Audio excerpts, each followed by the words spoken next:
Assalamu alaikum wa rahmatullahi ta'ala wa barakatuhu. Barkamu da yau, barkamu da sake saduwa da ku a daidai wannan lokaci. A yau za mu yi maganganu akan waɗannan manya-manyan jarumai da kuke gani kamar haka. Wato Adam A Zango, Ado Gwanja da kuma wannan babban mawaƙi wato Nura M Inuwa da kuma waɗannan shahararrun malamai manya-manya guda biyu da kuke gani kamar haka. Akwai mutane da yawa da suke ta cece-kuce dangane da rigima ko a ce wata sabuwar rigima da take nema ta taso a cikin wannan masana'anta ta shirya fina-finai, sai dai da duka alamu idan har ba a yi hankali ba kuma ba a tsaya an nutsu ba tabbas za a iya samun matsala. Sai dai kafin nan bari mu zagaya bangaren talallukan mu.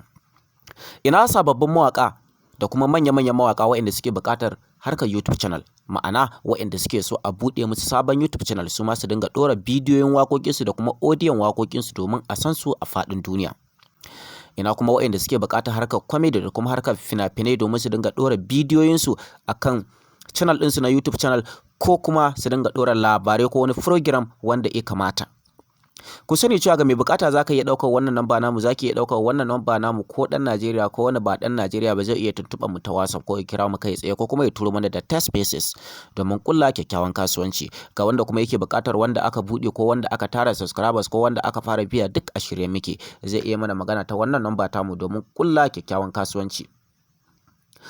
Ga wayanda kuma suke so za a tallata musu hajojinsu domin a san su a faɗin duniya kuma a san kala hajojin da suke siyarwa, ma'ana kamar ma'aikatan hannu ko kuma 'yan kasuwa, nan ma dai za ku iya ɗaukar wannan namba tamu domin tallata muku hajar ku. Bari mu dawo ainihin abin da ya zaunar da mu dangane da wannan babban mawaƙi wato Nura M Inuwa. Idan ba ku manta ba, a kwanakin baya akwai ta cece-kuce da idinga yawo dangane da cewa Nura M Inuwa wai ya saki matarsa, inda wannan maganganu suka dinga yawo kuma aka rasa menene makama kuma menene sila kuma menene dalilin furta wannan kalma. Sannan bugu da ƙari a wannan lokaci wasu maganganun ma suka ci gaba da yawo cewa Adam A Zango shi ma ya rabu da matarsa. Wannan maganganu tabbas sun yi tsamari sosai, musamman ma dangane da masana'antar shirya fina-finai ga halin da take ciki a yanzu. Sai dai waɗannan manya-manyan malamai sun yi tur kuma sun yi Allah wadai da halayen waɗannan manya-manyan jarumai. Wato waɗannan manya-manyan jarumai, kamar yadda waɗannan manya-manyan malamai suke faɗa ko ince suke yawan bayani dangane da abun nan ɗinsu, suna cewa tabbas ba su da tarbiyya kuma ba sa yin abubuwan da tarbiyya kuma ba sa yin abubuwan da za a ce mai kyau ne.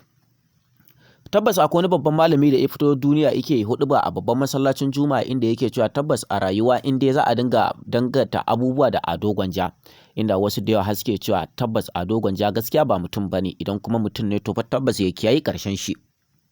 Inda kamar wani babban malami shi ma da yake tofa albarkacin bakinsa yake cewa tabbas ya ebi shekaru da yawa ina yin wa'azi, amma da kazarar lokacin da Ado Gwanja ya saki waƙarsa ta mata a ƙame ƙam, tun daga lokacin matan da yake koyarwa ko a ce yake tunatarwa a lokacin suka ƙame ƙam suka daina saurararsa.